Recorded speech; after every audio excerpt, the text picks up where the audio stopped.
Chapter 14, Remember the Colors. I had never heard an Iraqi man pray in his native tongue before, but to me he appeared sincere and most definitely afraid to die. When Rahim was through, he nodded his head and closed his eyes. Click. After a mostly subdued sigh of relief, he offered yet another prayer. This one, I assume, was probably something like, Allah be praised, thank you, thank you, thank you. Meanwhile, Jalal took the time to fill the revolver he had just used.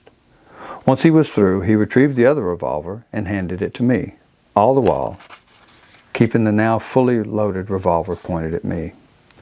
Once I had the loaded .44 in my hand with 3 rounds in it, since I had counted the number of bullets he put in the other .44, a million thoughts ran through my head.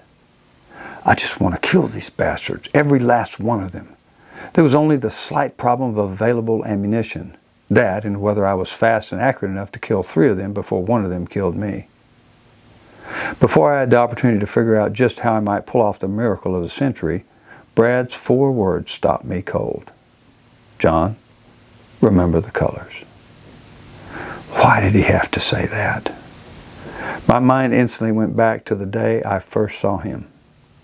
I had been standing outside the post exchange when taps sounded. So I ceased walking, turned to face the direction of the music, and rendered my customary salute.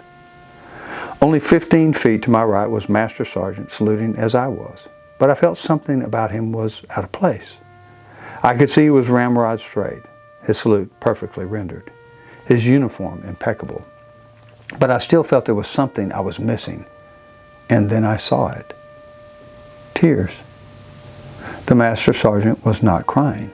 Nonetheless, tears streamed down his face as he saluted the flag. At once my stomach constricted. It became hard for me to breathe normally.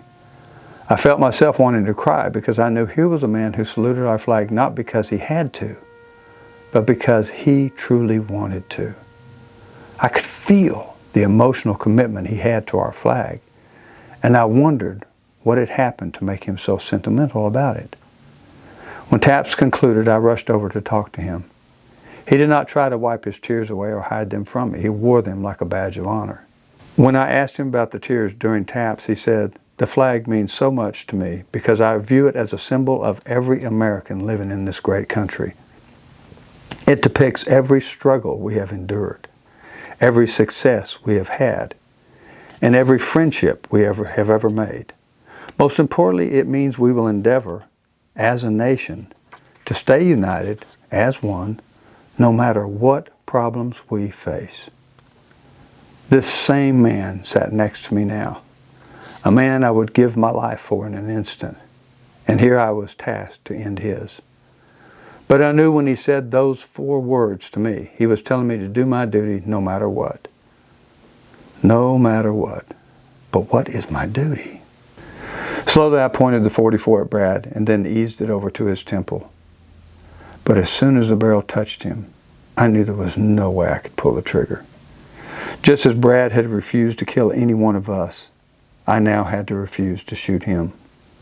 I also knew it would cost me my life, but that was the price I was willing to pay. I pulled the .44 from Brad's temple and laid it on the table. "You're a madman, plain and simple," I said to Rahim. "I will not shoot Brad simply to prove which one of you has more character. I would rather die by your hand than to kill Brad with mine." "Jalal," Rahim said, causing the man to look directly at him, "it appears the Sergeant Major's right-hand man is not your equal." Jalal nodded and looked at me as if he had somehow received a great honor. To the Sergeant Major, Rahim said, "It appears your right-hand man is not the man you expected him to be. Pity. I had such high hopes considering how admirably you have performed today." The Sergeant Major smiled, saying, "I don't know what you're talking about. Sergeant First Class John Peterson did his duty commendably. He upheld our colors perfectly. You see, we Americans do not kill each other at the request of a fanatic. We uphold life. We treasure life. We treasure each other. We can disagree, but this does not mean we must hate each other or that one of us must die."